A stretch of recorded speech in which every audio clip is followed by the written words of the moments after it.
Hey, you guys, how are you doing today? Dark Desert Highway here with some downtime. I'm waiting to get unloaded at a Costco in Idaho, and it's going to be a while. So I decided that I was going to come in and talk about the Bible. That's what we do here. And today I wanted to go over the blessings and the curses of the consequence of obedience or disobedience to the commandment of the Lord that he gave his people, the Hebrew nation. And I continue to call it the Hebrew nation because Israel hadn't yet been set up as a kingdom, or Judah hadn't been set up as a kingdom. The kingdom split, I believe, after Solomon. You can fact check me on this one because I'm pulling it from memory. And so the kingdom hadn't yet been set up. As a matter of fact, a king hadn't been established, which is a Bible study I'm going to do later about how we forgot about the kingdom of heaven. Because the people wanted a king so they could be like the other nations. All of the other nations around them had a king that led them. And up to this time, all they had were judges.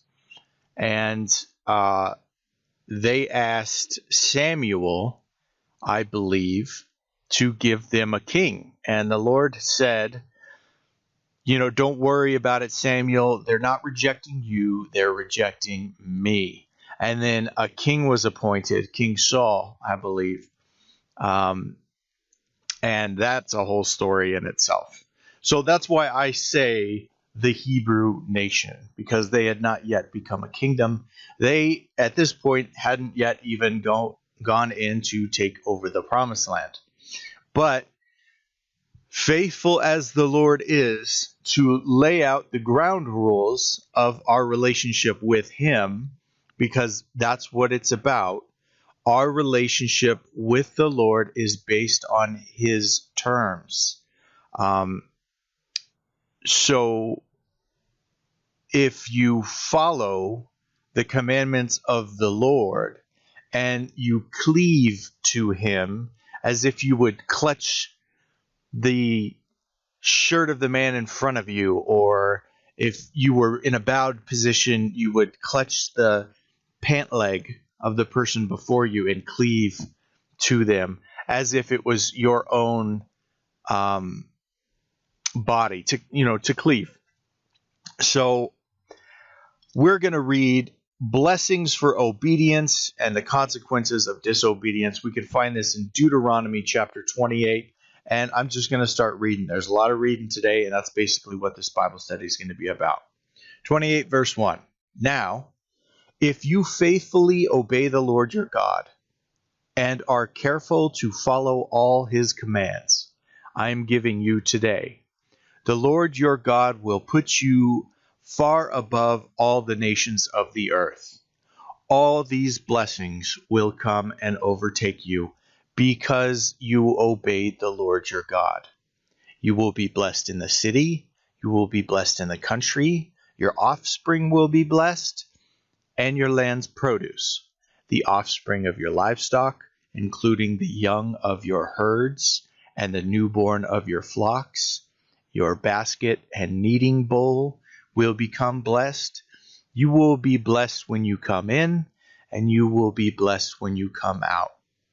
The Lord will cause the enemies who rise up against you to be defeated before you. They will march out against you from one direction, but flee from you in 7 directions.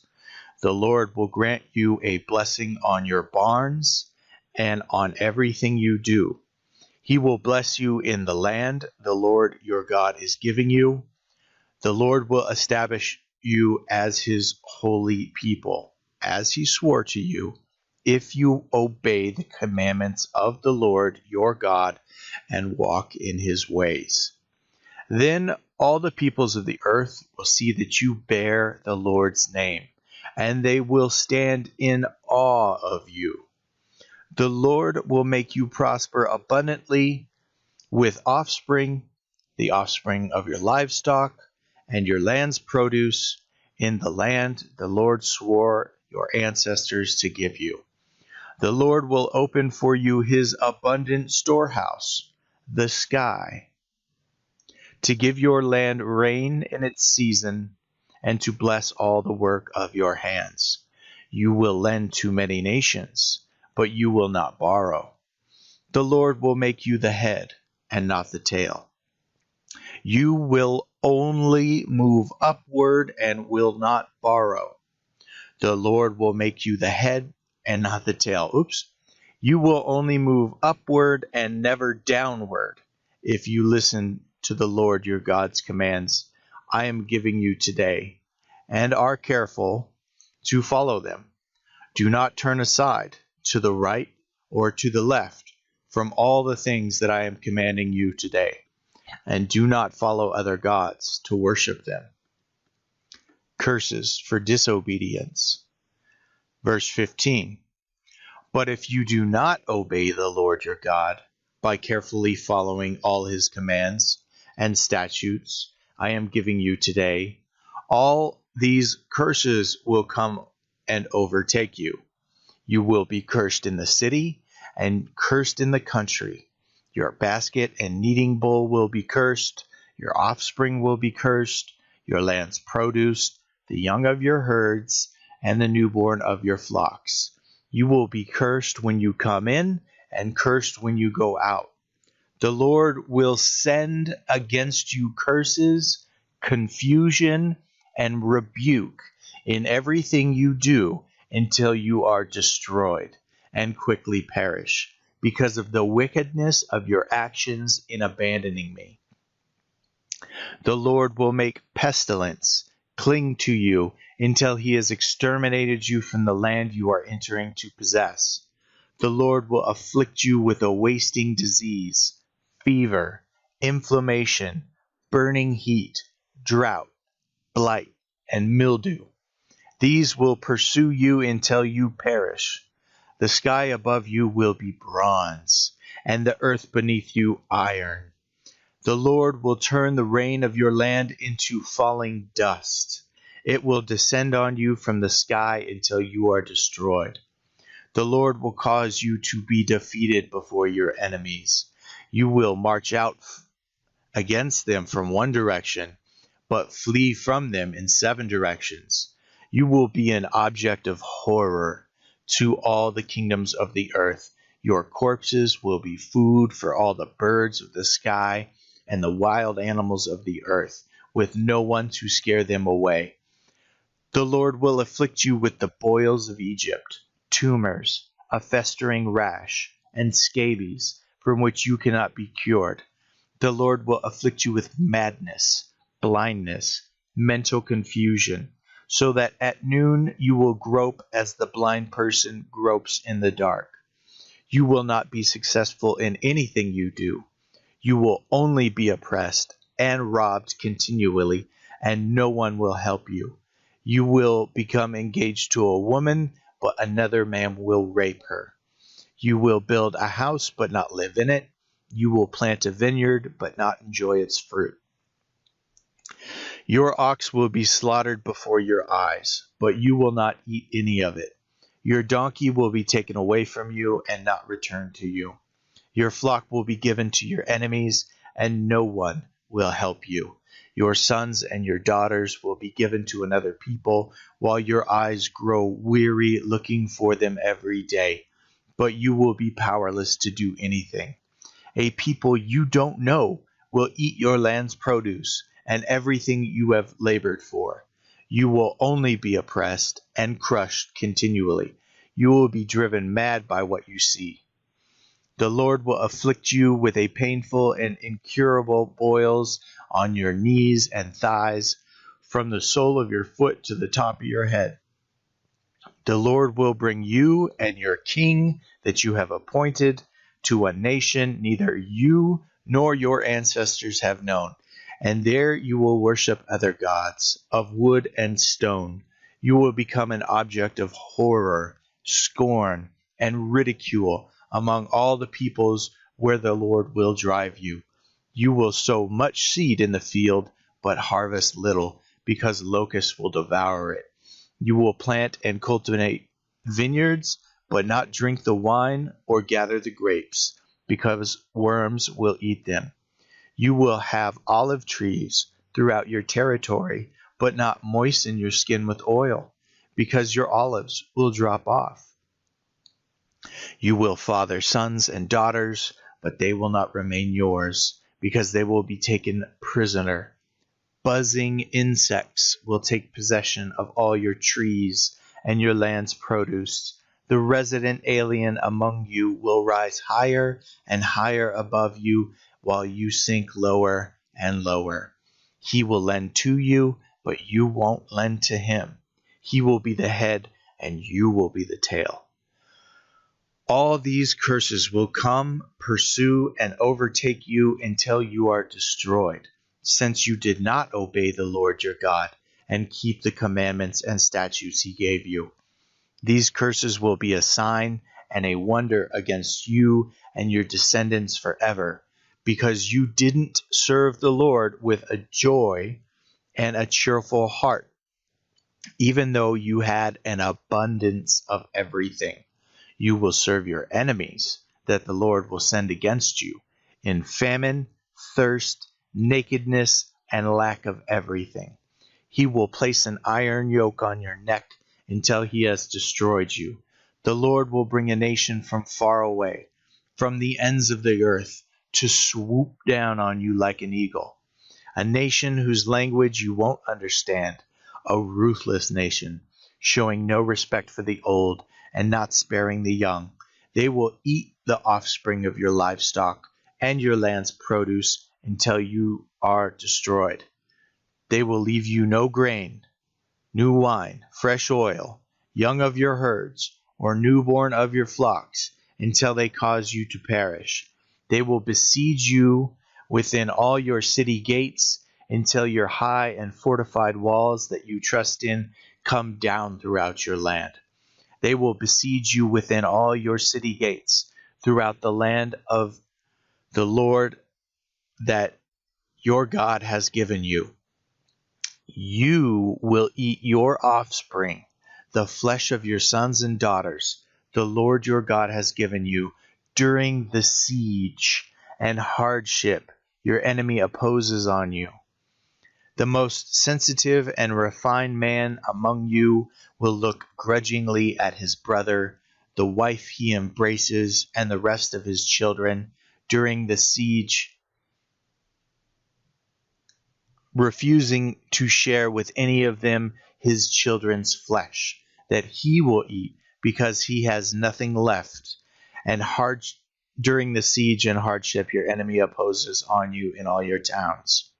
The most sensitive and refined woman among you, who would not venture to set the soles of her foot on the ground because of her refinement and sensitivity, will begrudge the husband she embraces, her son and her daughter, the afterbirth that comes out from between her legs, and the children she bears, because she will secretly eat them for lack of anything else during the siege and hardship your enemy imposes on you within your city gates. If you are not careful to obey all the words of this law, which are written in this scroll, by fearing this glorious and awe-inspiring name, the Lord your God. By fearing the Lord and his awe-inspiring name. Fear is a healthy condition of your relationship with the Lord. Fear him.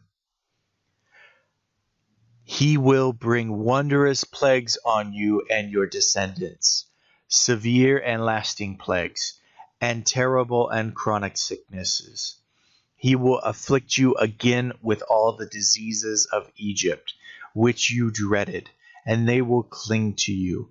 The Lord will also afflict you with every sickness and plague not recorded in the book of this law until you are destroyed. Though you are numerous as the stars of the sky, you will be left with only a few people, because you did not obey the Lord your God.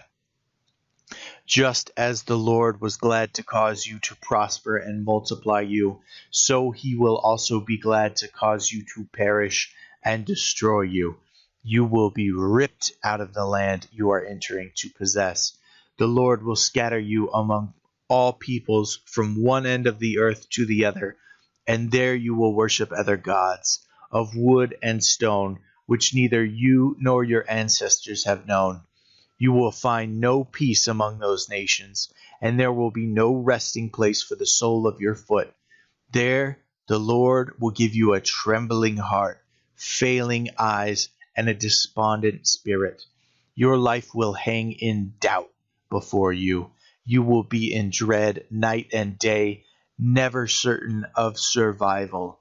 In the morning you will say, if it were only evening, and in the evening you will say, if it were only morning. Because of the dread you will have in your heart, and because of what you will see, the Lord will take you back in ships to Egypt by a route that I said you would never see again. There you will sell yourselves to your enemies, and male and female slaves, but no one will buy you.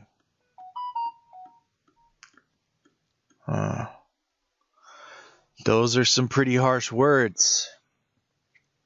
The blessings and the curses of the Lord.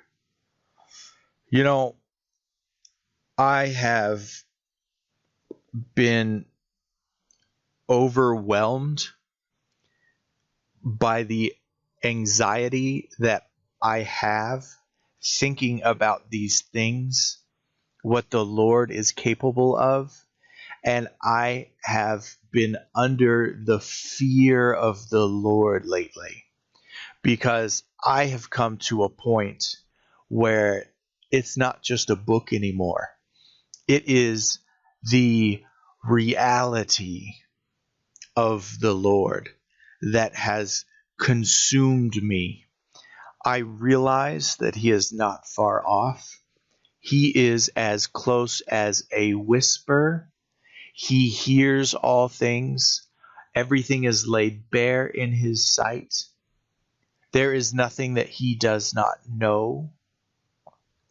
There is a record being kept of everyone's actions, intents, motivations, everything that you go through on a daily basis is being recorded in a book, because we cannot be held accountable unless there is a record. There is a record, and we will be held accountable. So, looking into the word of the Lord and seeing the capability that he has to cause you confusion and ruin and sickness and disease, and he swallowed up armies with the sea. He has opened up the earth to swallow his people. When the Hebrew nation went to go occupy the territory of the promised land, he ordered the execution of those who are previously occupying that land due to their service to the false gods and black magic and sacrificing their children in the fire and their idols and just the way that they lived their lives. Their sentence was death. I mean, we're all sentenced to death, basically. If you look at it, the consequence of sin in its fullness is death. Everybody that has been born has died So we are all sentenced, but we can conduct ourselves in such a way, especially if we belong to the Lord, if we are blood bought. That blood came with a price, the price the Lord himself paid. You would never see a king humble himself by bowing down before his executioner and willingly let his life be taken. You would never see a king do certain things.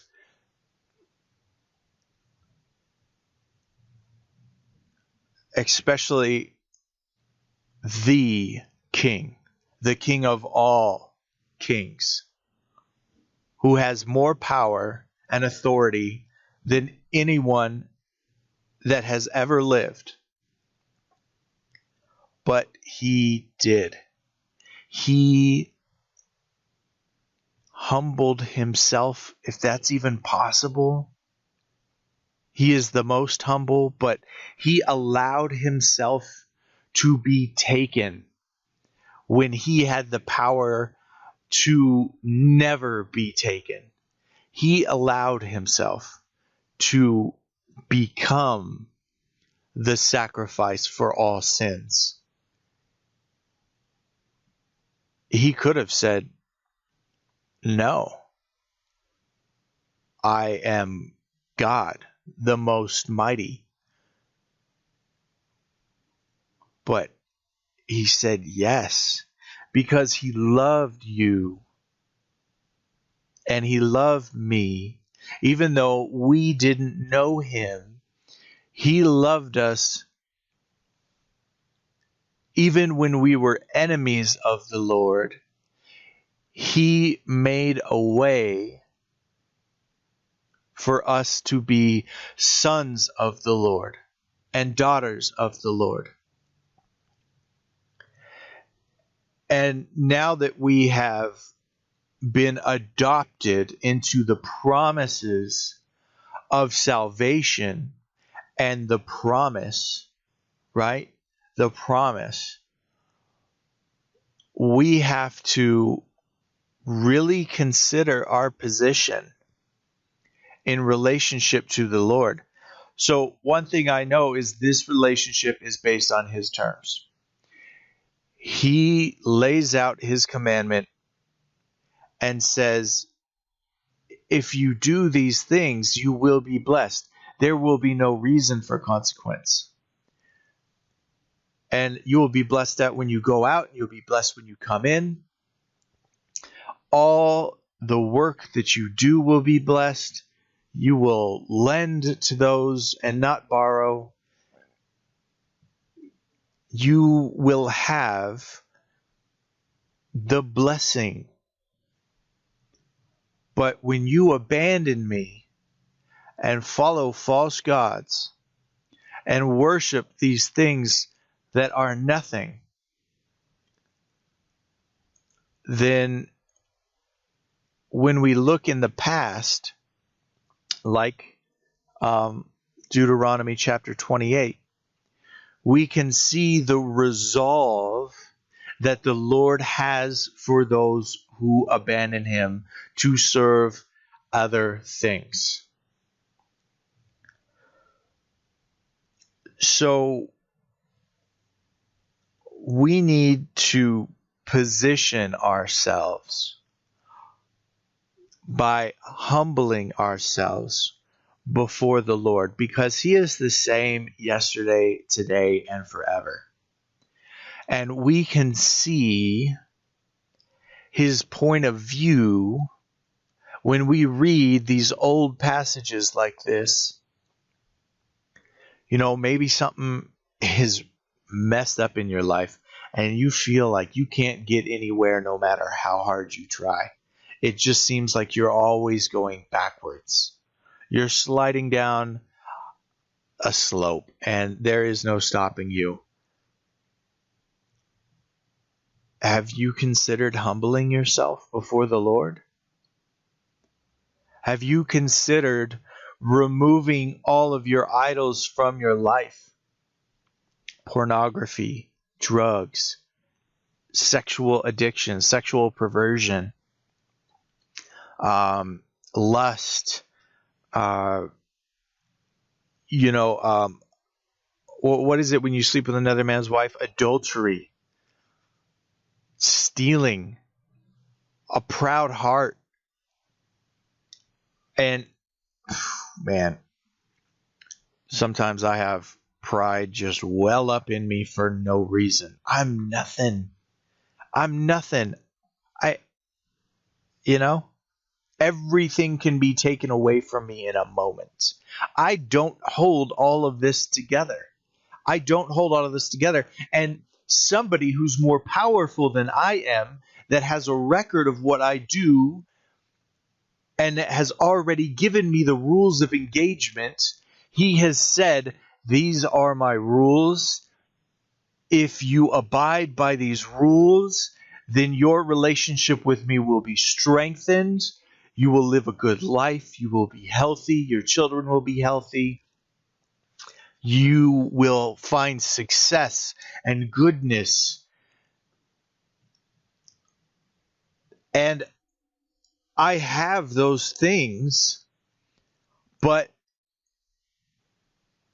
I believe that they're conditionary based on the type of relationship that I have with the Lord.